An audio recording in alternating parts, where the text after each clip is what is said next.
ایسے انسان کے ساتھ غداری کتنی بری ہے جس نے خود کو تمہارے سپرد کر دیا ہو۔ بقول حضرت علی۔ محنت اتنی خاموشی سے کرو کہ تمہاری کامیابی شور مچا دے۔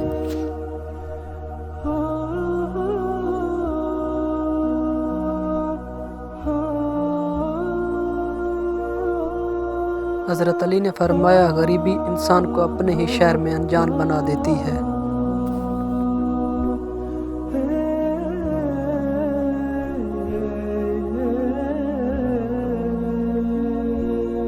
انسان دو چہرے کبھی نہیں بھولتا، ایک مشکل میں ساتھ دینے والا اور دوسرا مشکل میں ساتھ چھوڑنے والا۔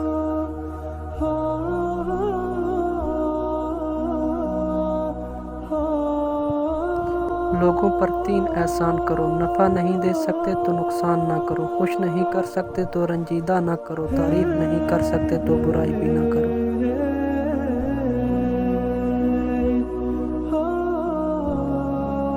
نیت صاف ہو تو نصیب بھی بدلنے لگتے ہیں۔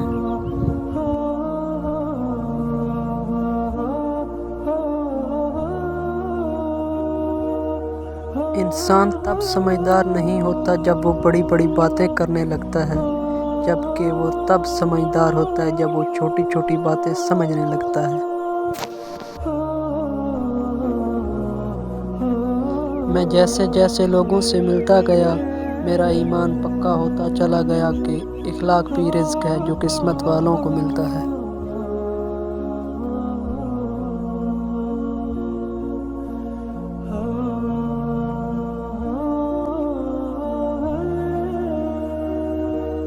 حضرت علی نے فرمایا، سچے لوگوں کو غصہ جلدی آ جاتا ہے، منافق لوگ منہ پر مسکراتے ہیں اور دل میں غصہ رکھتے ہیں۔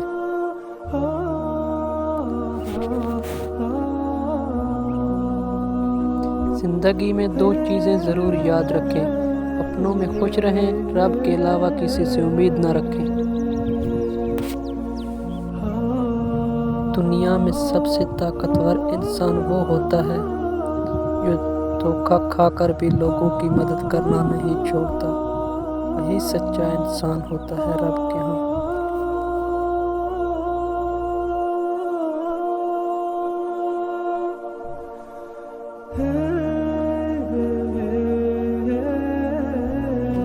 خدا کی راہ میں کوشش کرو اور کبھی پیچھے نہ ہٹو، کیونکہ خدا نے تم سے کوشش مانگی ہے، نتیجہ نہیں۔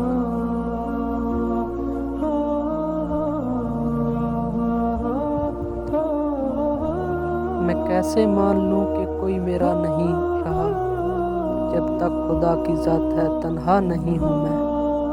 حضرت علی نے فرمایا، ان لوگوں پر اعتبار کرو جو تمہاری 3 باتوں کو بانپ سکیں، تمہاری ہنسی میں پوشیدہ درد، تمہارے غصے میں تمہارا پیار، تمہاری خاموشی میں پوشیدہ وجہ۔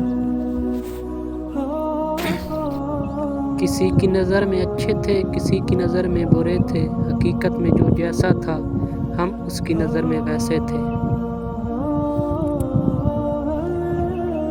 ایک ہندو نے حضرت علی سے سوال کیا، ہندو مردے کو جلاتے ہیں جبکہ مسلمان مردے کو دفناتے ہیں؟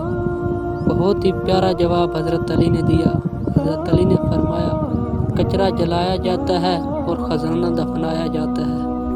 اعتبار ایک چھوٹا لفظ ہے جسے پڑھنے میں سیکنڈ، سوچنے میں منٹ، سمجھنے میں دن، مگر ثابت کرنے میں زندگی لگ جاتی ہے۔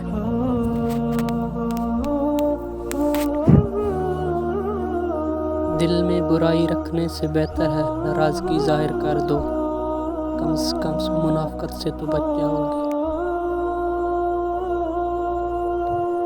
اپنی جوانی کے دھوکے میں مت آنا کہ یہ عنقریب تم سے چھین لی جائے گی۔ قول حضرت علی۔